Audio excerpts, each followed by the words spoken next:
Hello everyone, ಎಲ್ಲರೂ ಹೇಗಿದ್ದೀರಾ? ಎಲ್ಲರೂ ಚೆನ್ನಾಗಿದ್ದೀರಾ ಅಂತ ಭಾವಿಸ್ತಾ ಇದ್ದೀನಿ. ಇವತ್ತು ನಾನು ಮಿನಿ ಬ್ಲಾಗಲ್ಲಿ ಗಣೇಶನಿಗೆ ಪ್ರಿಯವಾದ ಕಡಲೆಕಾಳು ಉಸ್ಲಿನ ಮಾಡೋದು ಹೇಗೆ ಅಂತ ತೋರಿಸ್ತಾ ಇದ್ದೀನಿ. ಸೊ ಇವತ್ತು ನಾವು ಗಣೇಶನ ಬಿಡುವಾಗ ಕೂಡ ಕಡಲೆಕಾಳು ಉಸ್ಲಿನ ನೈವೇದ್ಯಕ್ಕೆ ಅಂತ ಮಾಡಿದ್ವಿ.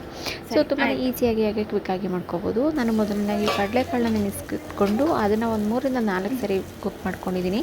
ಅದು ಕುಕ್ ಮಾಡಿದ್ಮೇಲೆ ಸ್ವಲ್ಪ ಬೆಂದಿರೋ ಥರ ಇರಬೇಕು. ಅದಕ್ಕೆ ಸಣ್ಣದಾಗಿ ಹೆಚ್ಚಿರುವಂಥ ಹಸಿಮೆಣಸಿನ್ಕಾಯಿ, ಈರುಳ್ಳಿ ಮತ್ತು ಕರಿಬೇವು ಇದೆಲ್ಲನೂ ಕೂಡ ಎತ್ಕೊಂಡು ಒಂದು ಬಾಣಲೆಯಲ್ಲಿ ಒಗ್ಗರಣೆಗೆ ಹಾಕ್ತಾಯಿದ್ದೀನಿ. ಅದಕ್ಕೆ ಎಣ್ಣೆ ಕಾದ ನಂತರ ಅದಕ್ಕೆ ಸ್ವಲ್ಪ ಸಾಸಿವೆ ಹಾಕಿ ಜೀರಿಗೆನ ಹಾಕಿ ನಾನು ಒಗ್ಗರಣೆಗೆ ರೆಡಿ ಮಾಡ್ಕೊಂಡಿದ್ದೀನಿ. ಈಗ ಎಣ್ಣೆ ಕಾದಿದೆ, ಕಾದು ಚಿಟಪಟ ಅಂತ ಇದೆ. ಸೊ ಅದಾದ ನಂತರ ಎಲ್ಲನೂ ಹೆಚ್ಚಿಟ್ಕೊಂಡಿರುವಂಥ ಕರಿಬೇವು, ಹಸಿಮೆಣಸಿನ್ಕಾಯಿ ಹಾಗೆ ಈರುಳ್ಳಿ ಎಲ್ಲವನ್ನು ಕೂಡ ಎದುರುಗಡೆ ಹಾಕ್ಕೊಂಡು ಚೆನ್ನಾಗಿ ಮಿಕ್ಸ್ ಮಾಡ್ತಾಯಿದ್ದೀನಿ. ಇದು ಗಣೇಶನಿಗೆ ತುಂಬ ಪ್ರಿಯವಾದದ್ದು ಅಂತಲೂ ಹೇಳ್ತಾರೆ. ಹಾಗಾಗಿ ಗಣೇಶನ ಪೂಜೆಗೆ ಇರಲೇಬೇಕು ಅಂತಲೂ ಕೂಡ ಹೇಳ್ತಾರೆ. ಸೊ ಹಾಗಾಗಿ ನಾನು ಇದನ್ನ ಮನೆಯಲ್ಲೇ ಮಾಡ್ಕೊಂಡಿದ್ದೀನಿ. ಇದಾದ ನಂತರ ಚೆನ್ನಾಗಿ ಒಂದು 2ರಿಂದ 3 ನಿಮಿಷ ಎಣ್ಣೆಯಲ್ಲಿ ಚೆನ್ನಾಗಿ ಬಾಡಿಸ್ಕೊತಾ ಇದ್ದೀನಿ. ಇದು ಒಂದು ಸ್ವಲ್ಪ ಕಲರ್ ಚೇಂಜ್ ಆದಮೇಲೆ ನಾನು ಕಡಲೆಕಾಳನ್ನ ಬೇಯುವಾಗಲೇ ಸ್ವಲ್ಪ ಉಪ್ಪನ್ನು ಸೇರಿಸಿ ಕೂಡ ಬೇಯಿಸ್ಕೊಂಡಿದ್ದೀನಿ. ಹಾಗಾಗಿ ಉಪ್ಪು ಹಾಕೋ ಅವಶ್ಯಕತೆ ಇರೋದಿಲ್ಲ, 1-2 ಚಿಟಿಕೆ ಸೇರಿಸ್ಕೊಂಡ್ರೆ ಸಾಕಾಗುತ್ತೆ.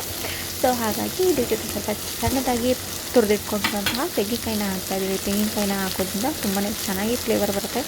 ಮತ್ತು ಕಡಲೆಕಾಳು ತುಂಬಾ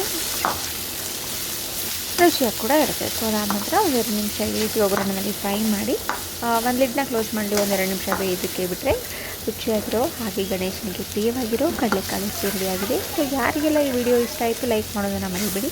ಹಾಗೆ ನಿಮ್ಮ ಅನಿಸಿಕೆ ಅಭಿಪ್ರಾಯ ಏನಿದೆ ತಿಳಿಸಿ. Thank you.